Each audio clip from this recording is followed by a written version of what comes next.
Selamat malam sahabat Petra yang dikasihi Tuhan. Malam hari ini Rema Renungan Malam akan dilayani oleh Bapak Pendeta Anang Sumanto dari GKMI Yogyakarta Cabang Pundong dengan tema Gunakanlah Karunia Anda yang diambil dari 1 Petrus 4 ayat 10. Mari sahabat Petra, kita menyiapkan hati untuk mendengarkan dan merenungkan firman Tuhan. Selamat bersekutu, Tuhan Yesus memberkati. Selamat malam, sahabat Petra yang dikasihi Tuhan. Bagaimana kabar kita malam hari ini? Kiranya kasih setia Tuhan melingkupi kita semuanya. Kita mendapatkan rahmat-Nya yang tak berkesudahan. Mari kita bersama-sama menyiapkan hati kita sebelum kita merenungkan bagian firman Tuhan, menyapa kita. Kita berdoa. Tuhan, kami berdoa kiranya bagian firman Tuhan yang menjadi rema dalam kehidupan kita, menguatkan kehidupan rohani kita, menguatkan jiwa kita, menguatkan iman kita, menguatkan kasih kita, menguatkan pengharapan kita di dalam Engkau. Tuhan yang akan memimpin perenungan malam hari ini, dan terpujilah nama-Mu. Kami berdoa. Amin. Selamat malam sahabat Petra yang dikasihi Tuhan. Pembacaan Rema pada malam hari ini diambil dari 1 Petrus 4 ayat 10. Demikian firman Tuhan. Layanilah seorang akan yang lain, sesuai dengan karunia yang telah diperoleh tiap-tiap orang sebagai pengurus yang baik dari kasih karunia Allah. Tema Rema malam hari ini adalah gunakanlah karunia Anda. Gunakanlah karunia Anda. Saudara yang kasih Tuhan, kalimat pertama ini yaitu layanilah seorang akan yang lain. Menarik sekali, dan ini saya memberi istilah berbagi hidup. Sahabat Petra, tidak cukup orang hanya berbagi ilmu pengetahuannya saja atau kepintarannya saja. Tidak cukup orang hanya berbagi kehidupan rohaninya saja, yang dibagikan melulu tentang rohaninya, tentang kehidupan yang hanya berpusat pada rohani saja, atau keterampilannya, atau tentang karakternya saja. Nah sahabat Petra, semua aspek kehidupan dari yang perlu dibagi, seharusnya semuanya itu dapat dibagikan. Tidak bisa timpang, atau bahkan tidak boleh timpang. Maka istilah holistik atau keseluruhan itu akan tercapai dengan baik apabila kita bisa berbagi hidup dari segi pengetahuan, kerohanian, keterampilan, karakter, dan lain sebagainya. Semuanya keseluruhan atau berbagi hidup itu bisa kita bagikan kepada seorang akan yang lain. Nah sahabat Petra, ada ungkapan mengatakan banyak makan garam. Ada orang mengatakan bahwa aku sudah banyak makan garam. Makna ungkapan ini adalah seseorang yang banyak pengalaman hidupnya, yang kenyang dengan suka duka kehidupannya. Makanya dia perlu membagikan pengalaman-pengalaman itu, baik dari orang tua kepada yang lebih muda, atau yang muda yang punya pengalaman, segudang pengalaman bisa dibagikan kepada sesamanya. Demikian juga ada ungkapan guru. Guru iso digugu lan ditiru. Seorang yang dapat membagikan hidupnya, yang dapat diteladani, baik dari seorang guru kepada muridnya atau orang tua kepada anaknya, yang hidupnya bisa digugu lan ditiru. Ini adalah berbagi hidup, melayani seorang akan yang lain. Sahabat Petra, saya punya anak yang bernama Yave Theodora yang berusia 2 tahun 8 bulan. Kami mengajarkan berdoa sebelum makan, bahkan berdoa sebelum tidur, berdoa sebelum belajar, bahkan berdoa untuk persembahan, berdoa untuk ibadah sekolah minggu, dan lain sebagainya. Doa menjadi habit baginya. Dengan castistus dia berdoa dengan sangat apik di usianya.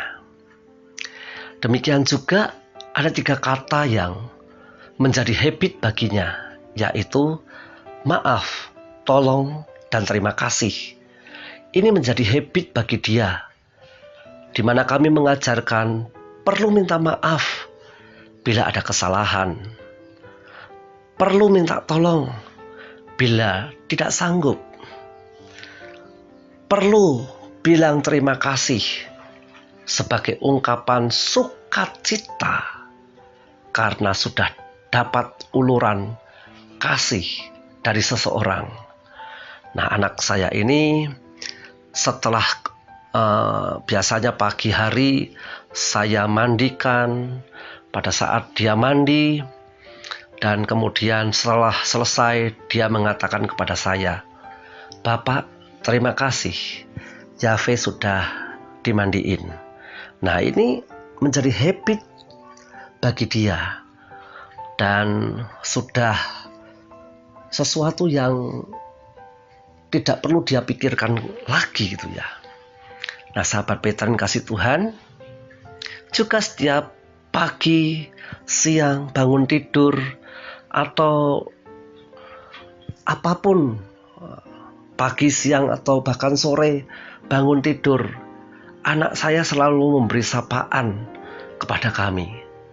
Selamat pagi Mama, selamat siang Mama, selamat sore Bapak, selamat sore Kakak, dan seterusnya.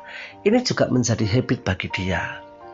Nah, kami mengajarkan hal itu, dan itu juga menjadi habit bagi keluarga kami. Berbagi hidup itu penting, sahabat Petra. Terlebih di dalamnya ada kasih.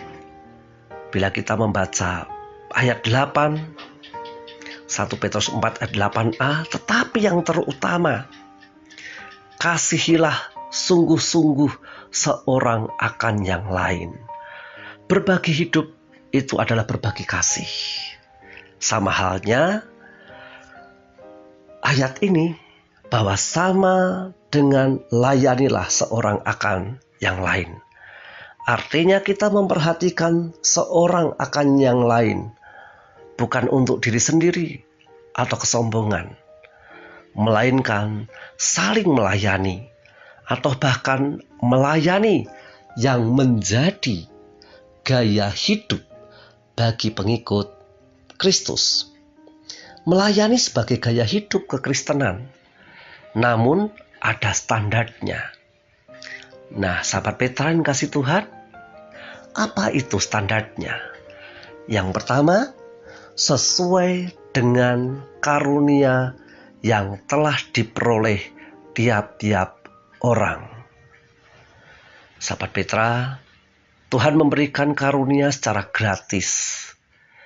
Di sini contoh yang Petrus angkat di ayat 11.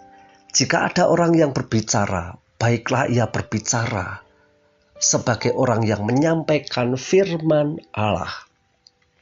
Jika ada orang yang melayani, baiklah ia melakukannya dengan kekuatan yang dianugerahkan Allah. Jadi karunia yang Tuhan berikan gratis. Kita ngomong pun gratis, bicara secara gratis. Tetapi menyampaikan semuanya itu sesuai firman Allah.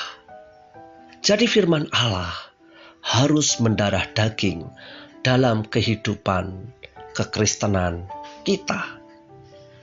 Melayani Tuhan memiliki kekuatan karena Allah menganugerahkan kepada kita.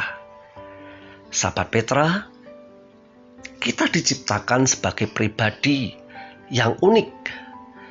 Pribadi sebagai rumah doa Tuhan. Sehingga pelayanan kita tidak ada yang terkecil atau tidak bernilai kecil dalam pelayanan kepada Allah.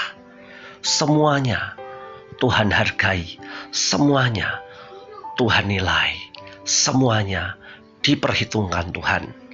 Sebab itu Tuhan mempercayakan kepada kita karunia yang diberikan kepada tiap-tiap orang untuk melayaninya. Yang kedua, standarnya adalah sebagai pengurus yang baik dari kasih karunia Allah. Kita perhatikan Tuhan dan di sana dikatakan bahwa hidup itu meneladani. Hidup itu meneladani Tuhan. Karena Tuhan memberikan kita hikmat dan iman yang lebih produktif. Jadi, kita memiliki hikmat dan iman itu bisa produktif karena Roh Kudus berkarya dalam kehidupan kita. Sebab itu, dalam pelayanan tiap-tiap orang, dalam mengelola itu berguna. Dalam pengelolaan itu jadi indah. Yang dilakukan karena memang ada kompeten yang Roh Kudus kerjakan dalam kehidupan orang itu. Dalam kehidupan yang baik itu. Sehingga dalam pengelolaan yang jadi indah itu terhormat. Mengapa bisa terhormat? Karena kasih karunia Allah ada dalam diri orang yang mengurus dengan baik. Karena tanpa Tuhan kita tidak dapat berbuat apa-apa.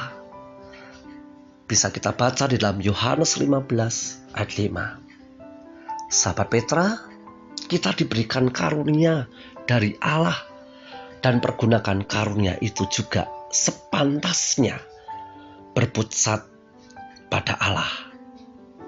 Kita dipercaya Allah untuk mengurus atau mengelola menjadi hidup yang berguna atau indah sesuai pribadi Allah yang sangat mulia. Kiranya kita bisa memiliki gaya hidup kekristenan yang sesuai dengan standarnya Tuhan, yaitu lakukan itu sesuai dengan karunia yang kita peroleh. Dan kedua adalah sebagai pengurus yang baik, mampu mengolah dengan indah dan berguna, karena ada kehormatan yang Tuhan berikan dan Roh Kudus ada dalam hidup kita. Tuhan Yesus memberkati kita semuanya. Gunakanlah karunia Anda. Tuhan memberkati. Amin. Sahabat Petra, mari kita akhiri renungan malam hari ini. Kita ambil komitmen hidup sungguh-sungguh dalam Tuhan, dan kita bisa berbagi hidup. Sehingga karunia itu sangat penting bagi kemuliaannya. Kita berdoa, Tuhan, kami mau gunakan karunia itu yang Tuhan berikan kepada kami. Kehidupan kami yang dipenuhi oleh firman Tuhan, kami asah dan kami asah menjadi kekristenan yang bukan sekedar kekristenan biasa, tetapi kekristenan yang mengikut Kristus dengan penuh dedikasi, dengan penuh integritas dan ketaatan yang mengasihi Tuhan dengan sungguh-sungguh. Terpujilah Engkau Tuhan, sehingga banyak orang mendengar firman Tuhan ini dan mau menyuarakan firman Tuhan dalam hidupnya, dan hidupnya dipakai oleh Tuhan. Tuhan Yesus berkuasa, terpujilah Engkau. Amin.